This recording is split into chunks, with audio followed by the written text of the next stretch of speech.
Hi! Welcome or welcome back to my channel with another video. And para sa video natin ngayong araw is isang update kasi ang tagal-tagal na nito na hindi natin nagawa ng update. And nag-stop na rin tayong gumamit siguro mga 7 days na ng product na to kasi ang init-init na and sobra akong binabanas. Hindi talaga ako makatulog kasi gabi ko lang siyang ina-apply. So ano ba tong product na to? Ito po ang clue. Ito ay na-feature na sa Jessica Soho na isang whitening product from Mindanao yata to. And pag sinearch mo kasi siya sa mga shopping apps is ang lumalabas is apat magkakaiba yung yung mga store. Sabi ni seller is magkaka-partner daw sila. So I forgot kung magpipinsan ba o magkakaibigan sila. Basta isa lang yung formulation ng product na to and iniba lang nila yung pangalan pero same pa rin. So kung interested ka na malaman ang update natin dito sa product ng ayan, tadan. Nababasa mo ba yan?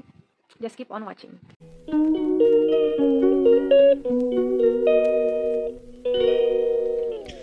So, eto na yung product. Huwag na nating patagalin. Tadan! Ayun, nababasa mo ba yan? Ito yung Harvinia. Yes, tama yung narinig mo na ito po ay na-feature sa Jessica Soho na pampaputi ng skin. And based nga dun sa mga napanood natin na mga girls na gumamit nito is yes, nag-whiten yung kanilang skin nung ginamit nila ito after ng ilang buwan. Or, syempre, magkakaiba tayo ng katawan. Yung iba mabilis, yung iba is mabagal yung effect niya. So, ang naalala ko dito is yung ginagawa ko dati na DIY whitening skin whitening na whip scrub naman siya. So ito kasi is whitening mixed lotion and meron pa siyang isa na variant ito, hindi lang lotion kundi yung bleaching lotion ba o bleaching mix yun. Basta ganun, parang bleaching lotion. And ito naman is yung mixed lotion. So ito yung kinuha ko yung mixed lotion and gabi ko lang siya na ginagamit. Kasi ang pagkakaintindi ko kasi sa bleaching lotion is kailangan mo siya na banlawan. Ayan, i-apply mo siya, babad mo siya sa skin mo. Pero kailangan hindi mo siya pwedeng i-stay forever sa skin.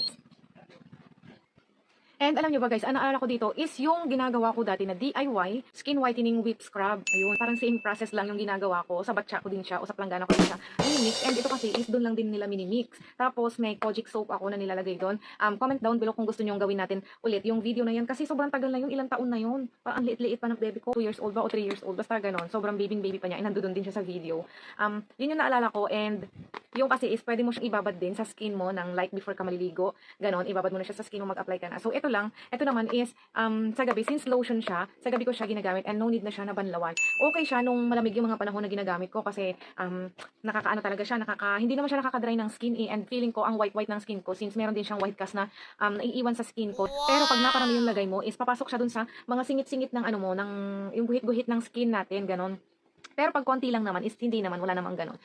Pag araw, natry ko din siya ng araw, medyo mainit nga siya sa katawan, medyo binabanas ako. Pero yun ay mga time ng, malamig pa yung mga panahon natin. Eh ngayon kasi umaaraw na siya, kaya nag-stop na ako and 7 days nang ang init-init, hindi talaga ako katulog and pinagpapawisan ako, tinatagaktakan ako ng pawis pag ginagamit ko siya. So ano ba yung result? Di ba o tinan mo, sobrang tipid and meron pa siyang laman, kukunti na, pero may tira pa na ayun. And ito kasi is, ang bango niya, amoy pagkain, amoy cake, ganon na yung mga amoy ng mga scrub talaga ganon. And meron siya mga maliliit na mga orange tuldok-tuldok na orange and hindi siya super duper white, parang ma-orange yung kanyang yung kanyang color.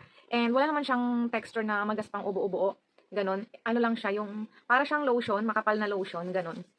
Ilagay ko dito sa kamay ko and na-try ko lang siya isang beses sa skin ko ng araw ko ginamit. Pero hindi ko na siya inulit kasi nababanasan ako. And pag konti lang ngayon nilagay mo, hindi siya mahalata na meron ka nilagay kasi hindi siya magsisiksik doon sa mga guhit-guhit ng natin, ng skin natin. Pero pag naparami, as in, sisiksik siya doon sa mga guhit-guhit ng skin natin. And at night ko lang siya madalas na ginagamit dito sa arms, ayan, at saka sa legs. And truly, na nakaka-help din siya na maka-whiten ng skin kasi nga, syempre, mubad doon sa skin natin yan. Ang cons lang kasi dito is hindi natin alam talaga kung ano yung mga ingredients niya. Hindi ko sure kung ingredients ba yung mga nakasulat dito kasi ang liliit. Pero meron ako dito nabasa na stretch, yun? Instruction ba yun? Mixed lotion. Direction, at saka benefits. Pero hindi mo naman mabasa yun kung ano yun. Hindi lang natin alam yung mga ingredients na nakalagay dito. Kasi doon sa Jessica Soho, nung sila ay ini-interview, hindi din niya pinakita yung mga ingredients na nilalagay niya dito sa product na to. Kasi, ayun business purposes, secret, diba? Parang yung secret ingredients mo is hindi mo siya i-spill sa iba, sa'yo lang yun.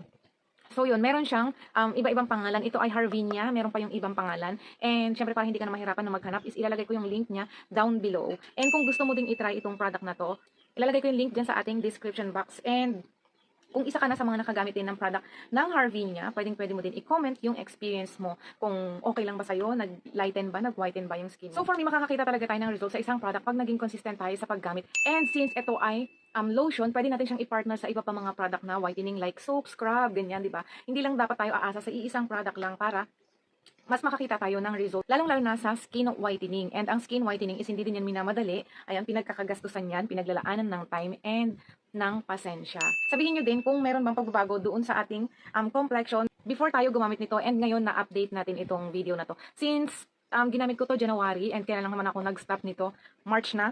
And sobrang antipid-tipid kong gumamit nito. Di ba sabi ko, magbibigay ako ng update after ng 1 month, and ngayon nga is nakailang buwan na yung nakalipas. So for me, yes, meron talaga siyang effective yung kanyang skin whitening. Ayan. Yung magiging result nito sa atin is nakadepende kung gaano tayo ka-consistent sa paggamit. Siyempre, hindi tayo makakakita ng result kung isang beses lang naman natin siya gamitin and then mag-expect na tayo agad-agad ng wow, snow white tayo in the morning when we wake up. Hindi ganon. Meron tong nabibigay na white kasi yes, instant whitening siya. Ayan, di ba? Oh, ito yung nilagyan ko kanina and ito yung wala. Di ba? Ganyan. So, depende sa atin, and syempre, depende din doon sa status ng skin natin, condition ng skin natin, I mean, from the moment na itry natin to hanggang doon sa kung gaano na tayong katagal na gumagamit ng product na to. So, yun lang. I-comment nyo kung gusto nyo gawan natin ng video ulit yung ginawa kong DIY whitening whip scrub. Kasi sobrang mura ng mga ingredients na ginamit natin, and mabibili lang natin yung mga ingredients dyan lang sa tindahan, sa katabi natin, and yun na. Meron na tayong whip scrub na pwede natin gamitin habang nanonood tayo, nakababad dyan sa skin natin, and then kung gusto na natin maligo, and yun. Stay beautiful and kita-kits on our next video. Bye-bye!